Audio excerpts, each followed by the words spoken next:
you've talked about Montreal so many times. I'm going to try and find something different to ask you. You hadn't spoke to Dave Meltzer before Montreal. You and him didn't really have a relationship, but then you did speak to him afterwards. How important was it to speak to him and kind of get your story out there of what had happened? I think, you know, if you put yourselves in my shoes, if you put yourself in my shoes, even just for a minute, I mean, I was so, um, I had no weapons to fight that kind of, I couldn't, they're going to have they're going to give their version of things, and it's going to be impossible for me to ever get my side of the story out. Even the fact that,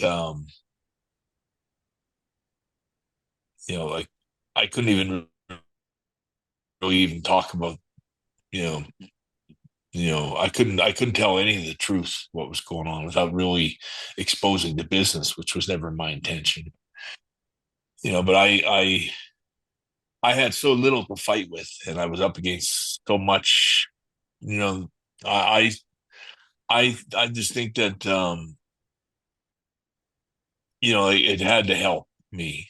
Um, I just needed someone to kind of at least get my version of the story out, and I really think there was so much going on that day. It's the more and more I look at it today, I realize how set up I was. They were constant. That whole day is a group of people of about five or six people that are out to absolutely at all at every. The whole day is planned to ruin me. Whether it's Jerry Briscoe, Triple H, Sean, Vince, whoever else could be involved in that. But I mean, they were so determined to wreck me or ruin me on that day. And that's what I love about my account of all that day is that I showed up and was told that everything was fine and that we're going to do what they wanted me to do, or what I wanted to do was fine. We're going to do a count out or whatever it was.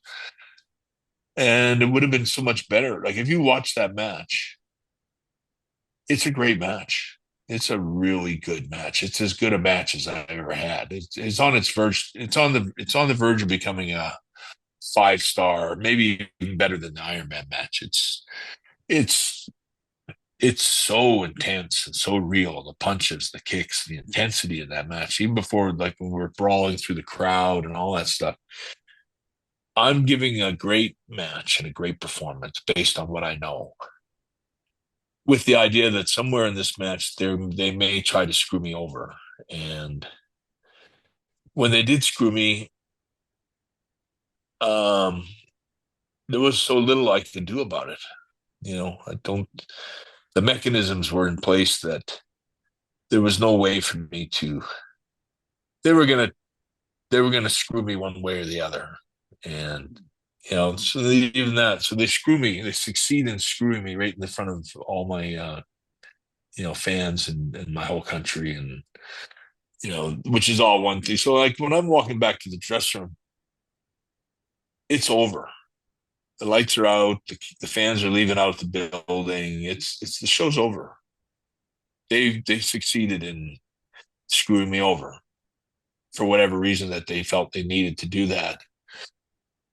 But the thing about that day is that they, even though they screwed me over, and I remember if you ever watched that um, Wrestling Wrestling with Shadows? Shadow, Yeah. I go right to Vince's dressing room and I try to get in, and it's locked, and it's steel doors, steel frames. I could bang my shoulder on that door for the rest of my life and never get in that room. And I knew it. I was like, I hit it one time with my shoulder, and I was like, I'm done. I'm out of here. Like, I'm gonna go get dressed, gonna go have a beer, and I'm gonna just For you, forget everything. for you though, for all the stuff you went through that day, it's kind of like a miracle that all this stuff was filmed for Wrestling the Shadows, the wiretap and all that kind of stuff, because it really helps your story, right? Like it helps prove what you were saying was right. So in some ways, having them there that day was really good for you to sort of prove what you were going through. Yeah, well, that's the thing about the documentary crew is that Vince, they all had passes and had passes for the rest of the year. They finished shooting in September, so no one thought they were going to be there that day. So when they show up, it's kind of like a monkey wrench. It's like they didn't think that was going to happen. Like, oh, what do we have to worry about now? They're filming this whole thing, and it's like, don't anybody, we're still going to go through with what we're intending. Just just be aware of the fact that there's a documentary crew filming this thing. So I think they didn't plan on them being there. Nobody did. There was no way for them to know. They just showed up with their crew and about six people and the boom mic and all that stuff. And but I think the thing that I try to get across to people was that you know I didn't want any problems. I don't know. There shouldn't have been any problems. Sean should never have said the things that he said to me. The fact that somebody that's about to be become world champion, and I'm the guy that's going to pass him the torch or put the belt on him. It always strike me today for the rest of my life, like that I went to Sean and said, "Hey, Sean, I just want you to know I don't have any problems at all losing to you in Canada, whatever. I just want you to know I have no problem doing the job. I'll be happy to drop the belt to you. Whatever they want is fine with me. I just want you to know that you can work with me and trust me in the ring. That would be. I've always been a professional, and I made all the. And Sean was so, you know, for lack of a better word, up at the time. Has the nerve to say to me like that's about as big an olive branch as I think I could have offered to Sean. And I was as nice and genuine as I could possibly be to a guy that didn't deserve to be, who didn't deserve for me to be that nice to him. And Sean says to me, he goes, I just want you to know that I'm not willing to do the same thing for you, which is such an ominous thing to say. Because I might, maybe they want to put the belt back on me 6 months from now. And Sean's going to be the guy going, I'm not doing it, which is what he's telling me. Like, I would never do that for you. But thanks for doing it to me. And I'm like, that's not how it works. If you don't respect me, then I sure as hell don't respect you. So we're back and nobody gets anything done. And I told Vince all this, and this is stuff that when I think about it, that was never how the business worked. Like nobody would ever say that to Harley Race or Terry Funk or Bruno Sammartino or Pedro Morales or all these great world champions from the 70s and 60s. It's like there was an honor with being champion, and you had to have a lot of respect for the guy that was champion, and that was missing. And so that's the whole thing in a nutshell. But what really strikes me the most about the Montreal is that after when I left Vince's room and got started to get changed and take a shower, I was very relaxed, almost like joking around again, back to normal. I was annoyed by it and frustrated by it, but I also knew there was nothing I could do about it. The die's been cast. They screwed me in the middle of the ring and it's done. So there's nothing I can do about it. I have no platform. I don't have interviews. I don't have media ready to talk to me and get my version of things. I don't have anybody except for Dave Meltzer. And so that day, I calmed down. I was in the shower, kind of like thinking of what I was going to go eat and stuff. Like nothing to do with wrestling anymore. I was able to turn it off like a switch.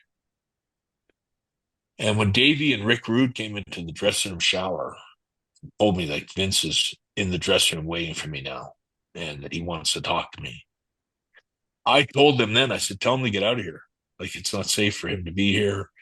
I'm mad enough that like, they could just screwed me in the middle of the ring and lied to me for like how many years or months that you've been lying to me.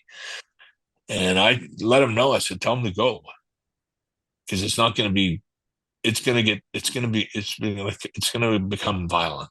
And I preferred not to I prefer to take the high road. But that's the whole thing about that day is Vince,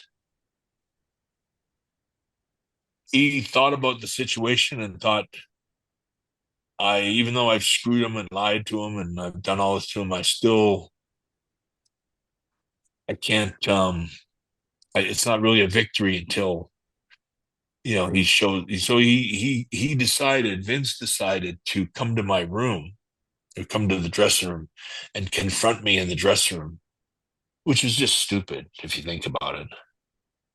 But the reason he did that was because he wanted to call my bluff in front of everybody and provoke a fight. He's actually coming to provoke a fight. He wants to, it didn't end quite the way, it didn't end well enough for him to look good. He's lost face in front of all the wrestlers in the dressing room. There's a lot of wrestlers. I would say 70% of the wrestlers felt like quitting. Maybe 70 were about ready to riot.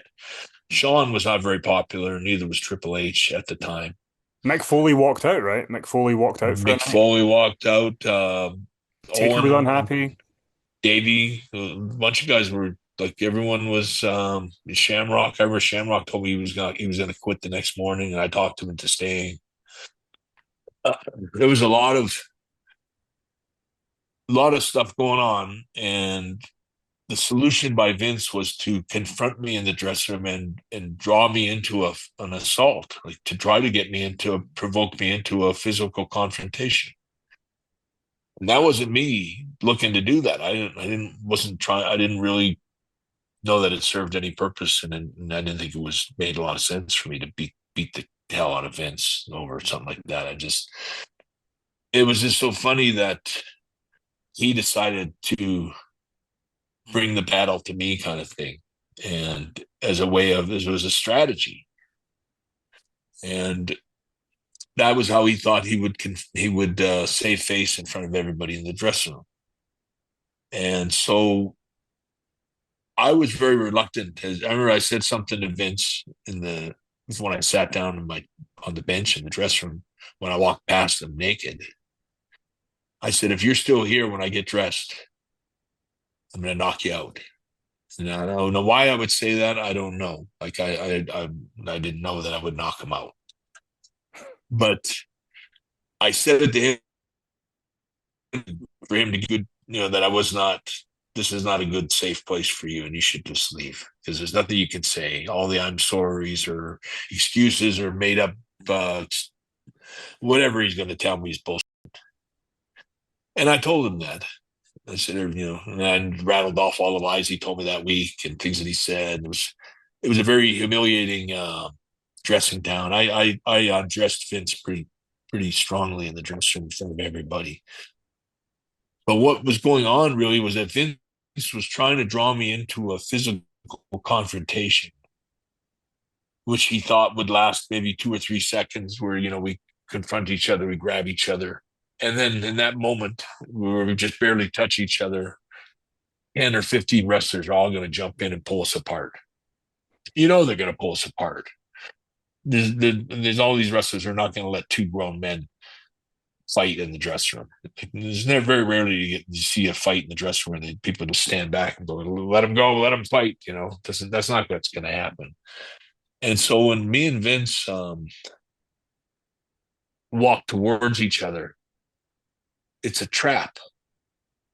And I remember walking towards him, going, "This is like a trap. I'm almost being forced into fighting with Vince, which I don't really want to do, Mm-hmm.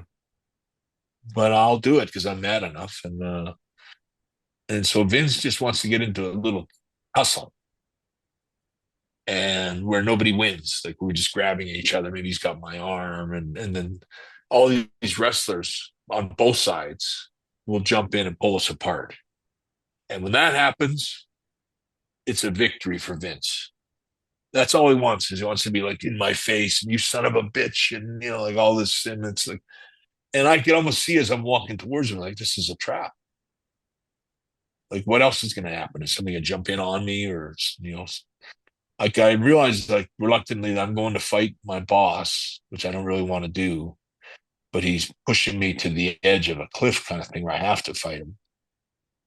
And so in that moment, we grab each other and I knocked Vince out. Like I threw an uppercut punch right between his arms, and boom, knocked him right out cold. I lifted Vince off the ground by a foot, and that's not an exaggeration. Broke my hand, and I hit him with everything I had. I remember when I turned and pivoted with that uppercut, which I had never thrown an uppercut in a fist fight before. But I hit him right under the jaw. Right, that's why he had the big bruise on one side of his face. It was all from the uppercut. But I knocked him out in the dressing room with one punch, and that was my victory because they were so that was not going to happen. Vince was not going to let that happen. Nobody was going to let that happen, but fate stepped in and made it happen. And that was the best thing I ever did. That was maybe the sweetest moment I've ever had in my life of what you call sort of sweet revenge. Yeah. But I what I love about the screw job, my account of it is that I was right, and they did everything they could do to to ruin me or to make me lose face in front of all my peers and my fellow wrestlers. And it never did happen. I always love how I conducted myself. I love the things I said. I was always direct. I was really honest. I even remember when in the dressing room after I knocked Vince out and Vince left the dressing room, Don was crying, holding his head in his hands like this, blubbering, like crying. And I walked over to Sean. I remember thinking when I was walking over, I should just kick him right in the face and just beat him right here in the dressing room, right, like right now, because I know he's involved. And I remember I walked over to Sean and I tapped him on the shoulder and I said, "Thanks for the match." And offered to shake hands.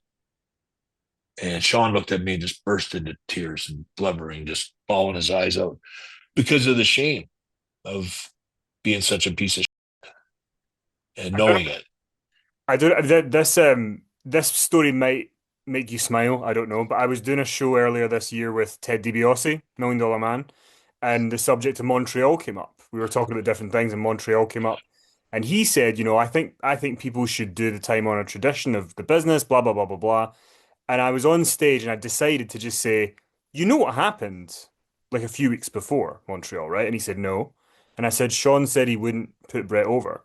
And DiBiase in front of the whole crowd said, I didn't know that. That's changed my opinion on that. So your cause was being fought in the UK this year when that was. Oh, good. It should be fun. And, like it's too often, even WWE in their documentaries and stuff, try to always blur that kind of truth. They always, that I refuse to do a job. I refuse to do what I was told because it was Canada is kind of the Yeah. logic that it's like that had nothing to do with it. I'd lost in Canada lots of times. What it had to do with was the truth and what they told me and what they promised me and what they were doing to me. And Sean, they it was wrong what they did. It was wrong how I got treated. Wrong for being just really, if just my opinion, to have wrestled 320 days a year or 310 or three. It was over 300 days a year for 14 straight years. Never missed a show. Never missed a town. Always did is whatever I was told, whatever was asked of me, without question, without fail. And then they decide they are just going to tear me down and kick me out the back door and screw me over in front of all my fans. And I'm like, why would you do all that to me?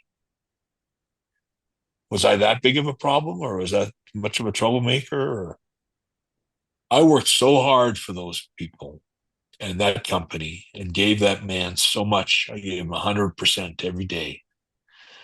And for them to try to humiliate me the way they were trying to do, and the fact that I had it in my contract, a written contract with WWF that gave me creative control for my final 60 days in the company, which is where I'm at. I have every right to do what I'm doing. I saw an interview one time with Tito Santana talking about he should have just done what he was told, and nobody would even be talking about it today. And it's like that's why I am who I am. That's why you are who you are. But you came from a different era, and you just do as you're told. That's why you never really had any maybe the impact that I think I did. But for me, I grew up in the business my whole life. Was in it since I was a child. Grew up with my whole life in the business, and I know how the business works. I've been around it. I've been wrestled 6 years from my dad, wrestled all over the world. So don't tell me how wrestling works. Yeah. It may be WWF in New York and the biggest wrestling promotion in the world, but there's a there's a code amongst the wrestlers and in the business itself that how things are done. And one of the things I'll say, just in wrapping up this topic, is the day after I knocked Vince McMahon out and went home, the very next day, I got phone calls from Pedro Morales, Hardy Race, Dory Funk, Terry Funk, and so many world champions over the next year would tell me that I did everything that they would have done the same thing. I remember when I told Hardy Race, he goes, "Good for you." Hmm. He was glad. He was proud of me. That's his exact words. He goes, "I'm proud of you. That's you did the right. You did the right thing." They can't. They have a right to. They're my boss, but they don't have a right to humiliate you and lie to you and try to ruin you. And I'm a businessman too.